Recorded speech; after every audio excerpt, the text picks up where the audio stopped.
Well, I'm looking for firewood for tonight, and I found around the creek here quite a bit of this dead stuff. You can look back toward the truck. I don't know if you can see it up there, but there's some dead there. And this little creek, actually I can't remember what it's called, but anyway, this big tree right here, and these right in here are the I can't even think of the name of them right now. They're the tree that loses its needles in the winter. You can look up there and see, and get some back later. But anyway, there's a lot of dry wood right here, and I'm going to come down here. That piece right there that is leaning against the tree is great. Some alder right in here might be good. Here's the creek. It's huge. It's really roaring. You gotta stand back. But this is the creek. Nice little clear creek though. Be good to get water out of and then boil it, of course.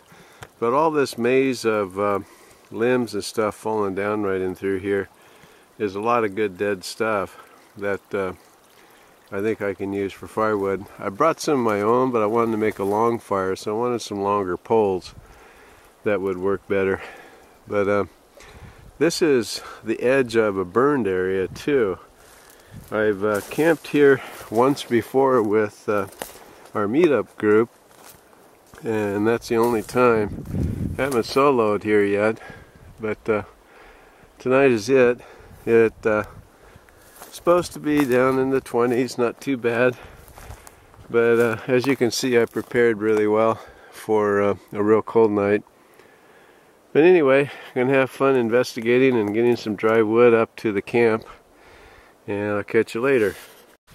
Well, I got my shelter done here, and I'm pretty tickled with it. I got a raised bed, as you can see from the pictures previous to this, but well off the ground. I got pine needles underneath that are dry, that are an insulation barrier, and I have plastic and then the wool blanket here in case there's sparks flying in the night that would maybe catch something on fire. I have a space blanket reflector here. I think I'll have to probably tighten it up a little bit more. But real secure, real good shelter it looks like. The wind is coming from that direction, so the fire should be perfect the way it is. I'm going to try to build it the length of the fire pit here and make it a semi long fire. And it's real warm out, but it's been down in the teens lately, so I'm really prepared for the worst, and I'll probably sleep too hot, but it's better taking off stuff than having to put it on and be too cold. Anyway, this is the shelter, and just eating my lunch right now, and kind of resting after doing all the work. It seems like that these should be a lot less work, but I seem to put a lot of work into them. I got 3 poles down here, and you really don't need to. You don't need a pole across the top. You can just put a ridge line, but I like them solid and know that they're going to last up in the wind. And it is a little bit windy at times this afternoon, so anyway, should be a good shelter, and I'm kind of tickled with it. My first raised bed idea and the first long fire tonight. So anyway, keep in touch here.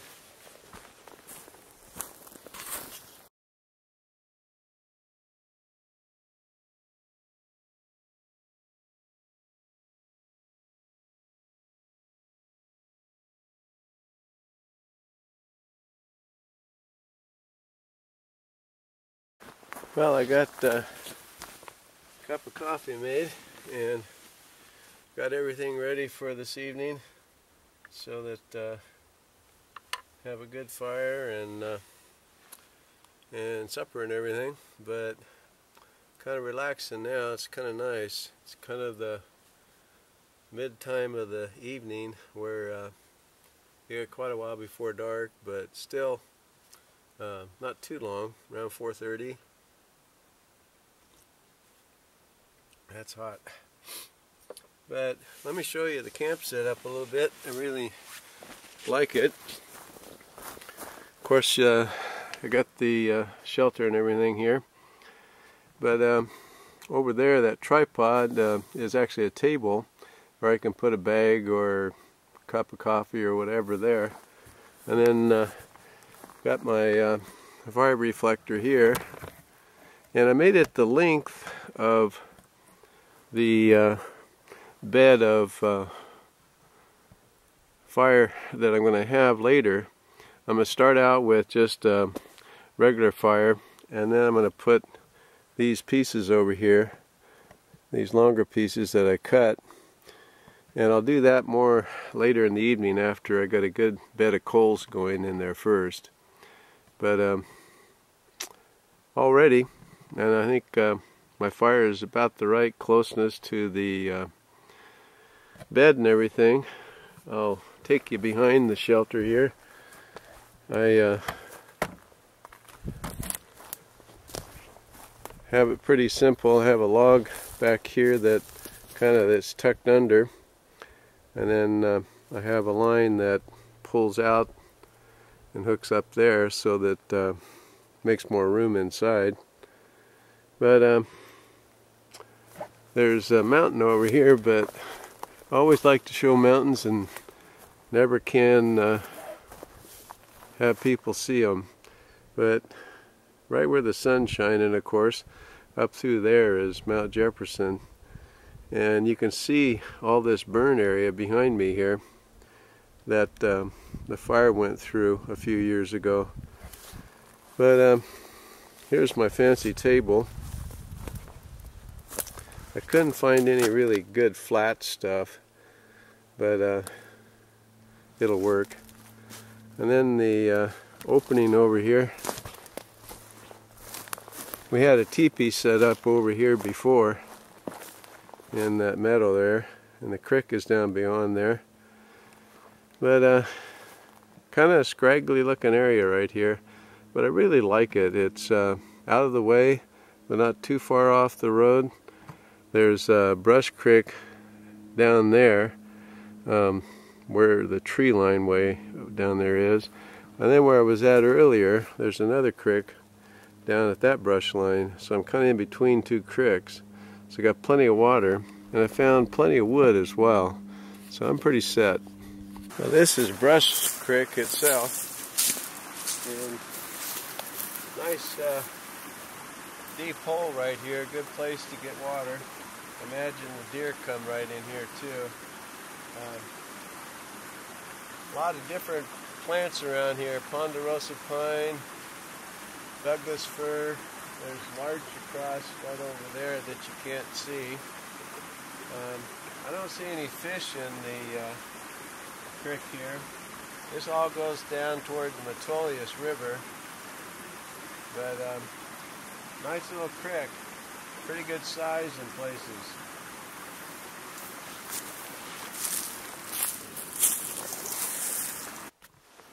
Okay, it's getting dark, so I figured I better get a fire going.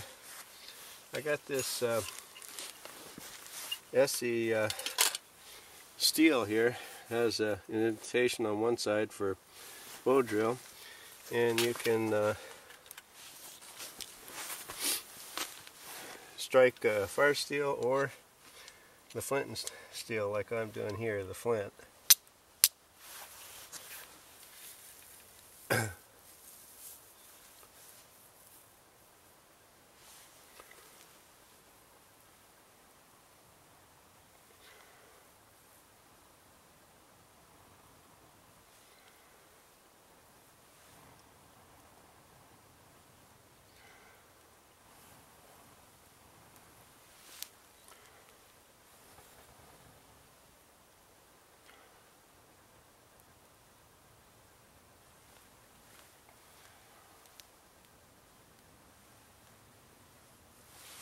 Need to put some better stuff with it there.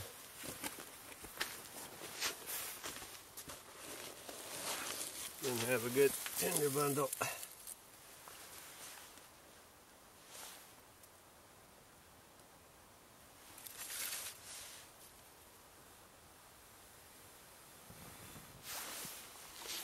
There we go.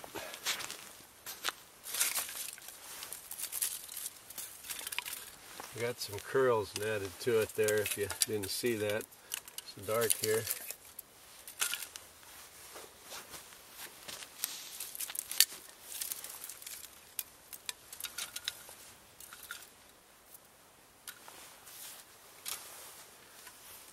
Better pick up my steel. I'll lose it here. See if you can see the fire here.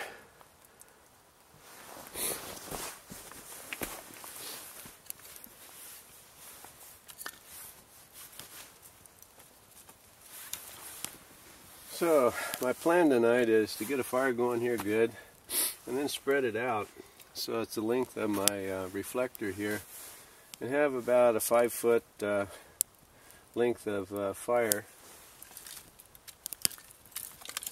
and that should help go the length of my shelter that way. There's other sophisticated ways of doing this, but thought I'd do it this way. So stay tuned. Well, I had to take my coat off. I just got a sweatshirt on. It's you get this fire going very much and it's almost too warm.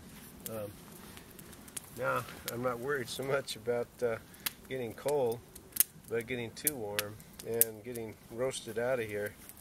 The reflector wall, I'm sure, is helping, and I'm getting the fire longer now,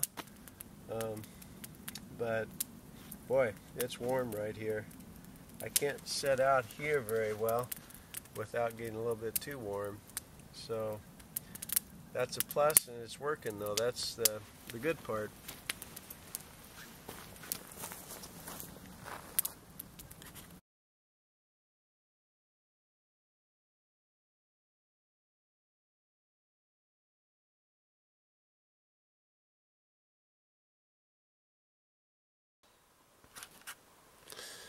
Well, it's morning, around 6:30, and this bag really worked well.